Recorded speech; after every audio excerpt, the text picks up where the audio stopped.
Alright, so I'm back, and today we're going to begin, or I guess restart, the review of the Generation Toys Gravity Builder. So here is the first one. This is Scrapper. I've already reviewed this, so we won't focus too much on it. Mostly it's just kind of re-review to kind of refresh everybody as we get into the ones I didn't look at, and then get into the combined mode. If I make it that far, we'll see. It is a Warbotron product, so as you guys know from the Warbotron Computron review I did a little while back, not my favorite. And yes, I know this is a Generation Toy, but come on, it's a Warbotron product. Duh. You know, and same with transformations. The thing about this company I've really come to realize is, like, at first their products seem really cool, but after it sits for a little bit, it doesn't quite age well, my opinion. But we'll get into this. We'll see how this one goes.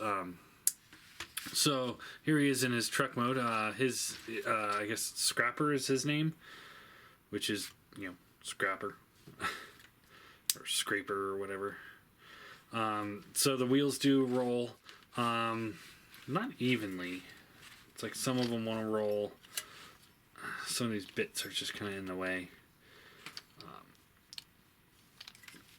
And then this has 1, 2, 3, 4 different hinges on it, so you get a good range of motion on that. So yeah, I don't really know what else to go into with this truck mode, so let's get them transformed. So we want to start by pulling these panels here down, and then we can pull this panel here up. And then let's see here, we want to split the feet. That'll release the gun. Extend this down, straighten this out, fix a little hip skirting, which is annoying.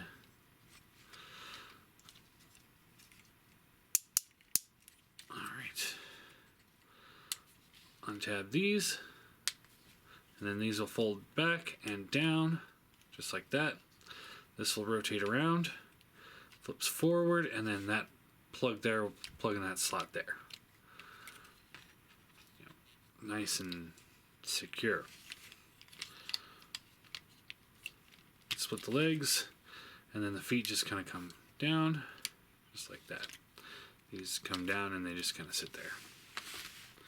So there's his feet.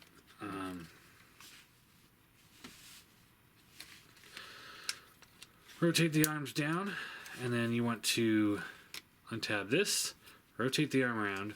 This will rotate to this side, flip up just like that. This will flip back to the back and just sit in the back like that.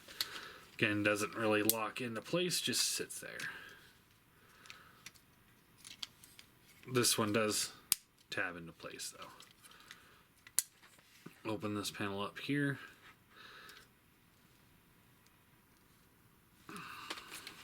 Maybe.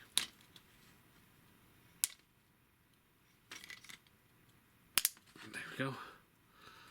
Flip to the back. Hand comes forward.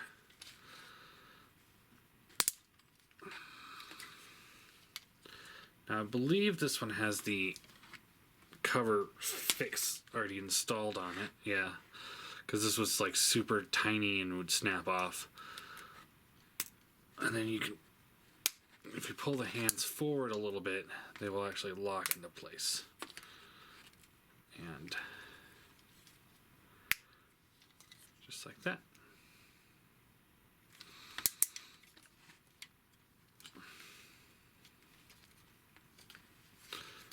Flip this down, head comes up,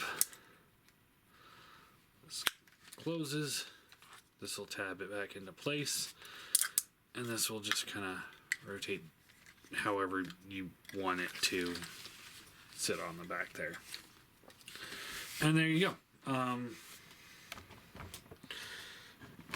It's okay. I don't. Again, I don't know if these things aged very well. I just don't know, guys. I'm not a fan. This was my favorite one starting this set back in the day, back when they first started coming out. Now it's okay. It's got problems, and I'm going to go through it.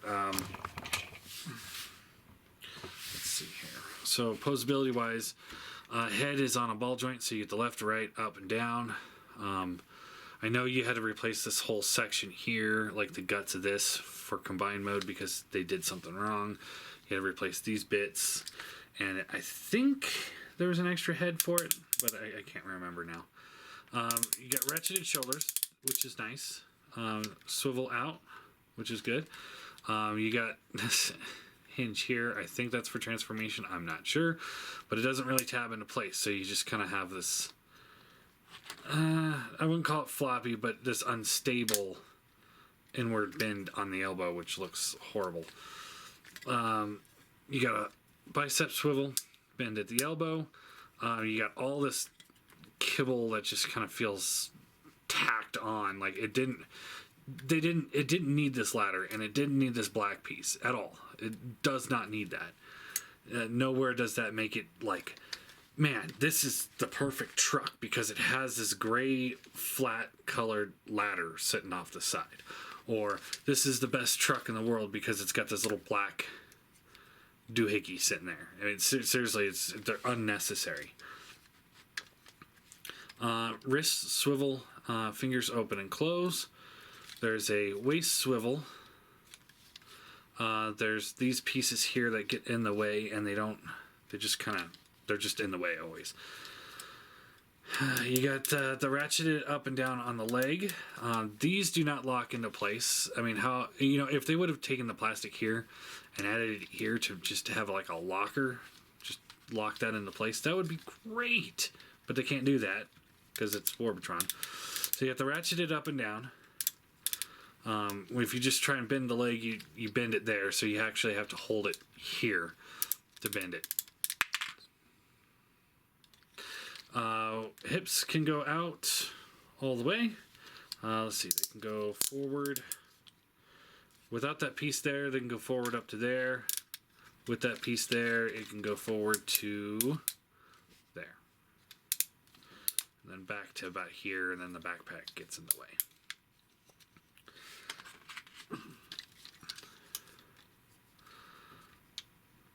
Alright, so you got the thigh swivel. He bends forward at the knee so he can be a bayformer if you want.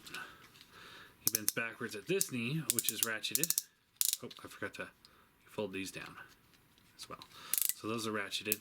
Get you a pretty good bend there. So yeah, you can totally go into bayform right here if you want. You got the rocker in and out, and then do we have? Yeah, there's a tilt here for the foot, so you get a little forward, and then the toes pivot, or at least the front toe pivots. It's got a double hinge on there. This stuff doesn't really sit tab into place. It just kind of sits there, so you just kind of pray that it holds together. I don't know. You plug that into its hand. He also came with, I think, a replacement bit for that. But, it's not square peg. Or it's not circle peg. It's rounded on the top and the bottom, but flat on the sides. And of course, just because of the way it's designed, you got a circle here, but you don't have anything in the front that really holds together. So you just kind of rely on the tension of the fingers. Now, had they done full round peg, it would hold a lot better. See? I don't know why, is this like cutting cost here by shaving off the inside of a peg, but you know it holds okay, but it's still not ideal. And of course, you know, it's just I don't know. Yeah. So, well, when I first reviewed this guy, I absolutely loved him. Now that he's aged a little bit, I can't say I like him. I mean, he's okay. If he was the only scrapper out there, I'd say he's okay. But now, you know, you got the TFC one, which was easily the best one out of their set. He was pretty good. There's the Make Toys one, if you're going more chug with those two. If you're going more Masterpiece, then the Toy World one blows this out of the water. And then there's, of course, the Hasbro and the Takara Combiner Wars one. What else? Is there any more? Yeah. I think that's it.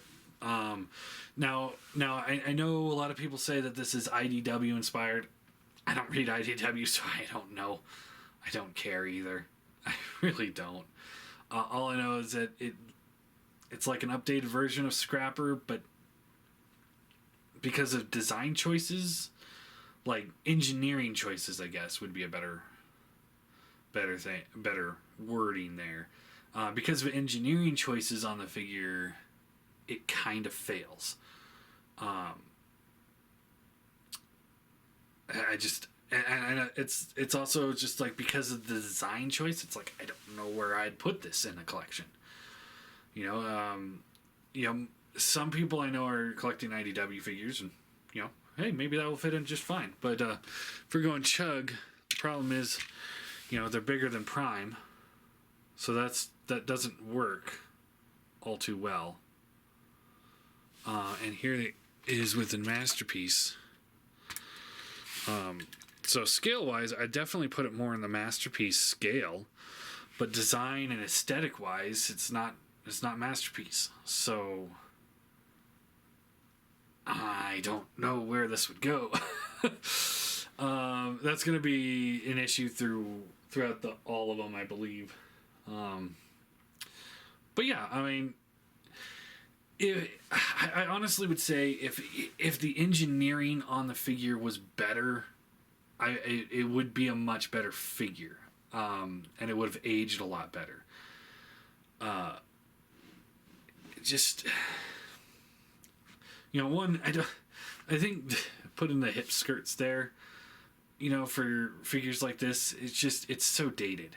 It doesn't look good most of the time, and they don't function very well. So I can't sit there and say that that's a great idea. Engineering wise, you know, like I said, had they streamlined him a little bit, like got rid of this kibble on his arms and had these tab in better, have the legs tabbed together so it's not forward knee bend. You know, it just fix the gun handle. You make the handle round. Who would have thought? Round peg goes in round hole much better than half round peg. That's a Hasbro mistake. You know, Hasbro has done that. Look at the old Prime RC. Her guns were like that, I believe. Yeah. Anyway, back on topic here. Ultimately, you know, if they would have engineered them better, you know, I'd put it probably in the category of like a good TFC, like their C-Cons. I'd put it in that category. Like, you know, a cool updated version of the character. But because the engineering kind of sucks on it,